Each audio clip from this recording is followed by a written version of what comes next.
President Trump told reporters on Wednesday his immigration framework would include a path to citizenship for so-called dreamers. Now it's in writing. Roughly 1.8 million young people would be included in the proposal. That's double the number of people enrolled in the Deferred Action for Childhood Arrivals program, or DACA. The White House also wants $25 billion for a border wall. The administration is demanding Congress end what opponents call chain migration, and it wants an end to the visa lottery system. Amber Phillips from the Washington Post joins me now from Washington. So, Amber, the White House called this plan a compromise and a compassionate position. Do you think that Democrats and Republicans will feel the same way?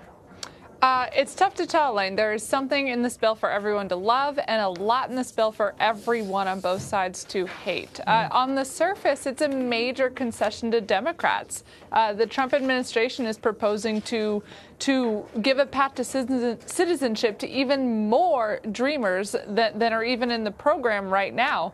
But if you dig under the surface, this is a very conservative bill.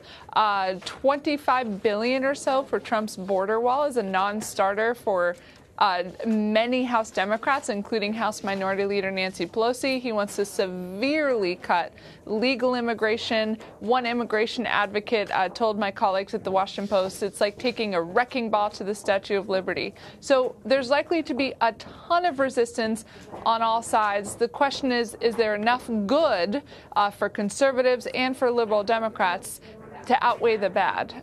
Well, the administration is asking the Senate to take this up next week. Is that cutting it a little close to the next government funding deadline? Yeah, the administration is asking them to take this up just a couple days before the funding deadline. But they may not have a choice but to go up right up to the deadline for two reasons.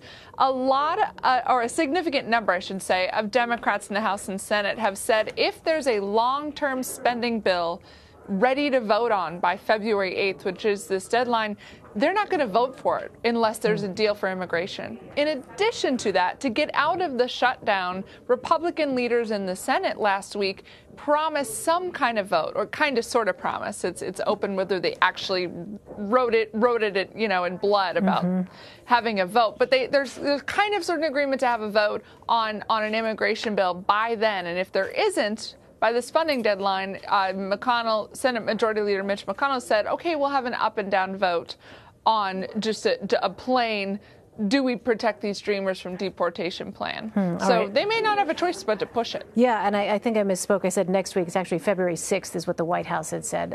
In any case, any new legislation would need 60 votes in the Senate. Are there that many senators, you think, Amber, willing to support the proposal?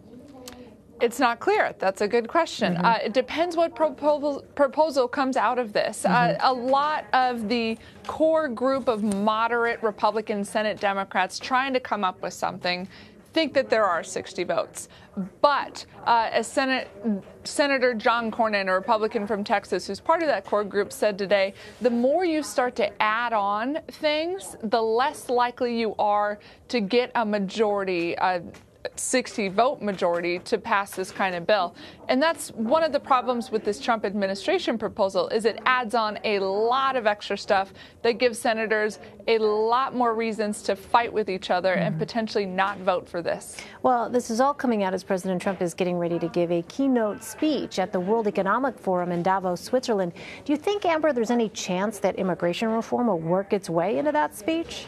I think the president has never missed an opportunity to make a political point or to pressure Congress to do what he wants when he's interested in what Congress is doing. So I definitely wouldn't put it out of the realm of possibility. It depends how bad he wants to win on immigration. That being said, he also left his chief of staff, John Kelly, here in Washington while he went to Davos with an explicit message to go figure this out. So perhaps he has left all these problems behind while he's abroad with the global elite in Davos right now. All right, we will watch and see. Amber Phillips in Washington. Amber, thanks very much.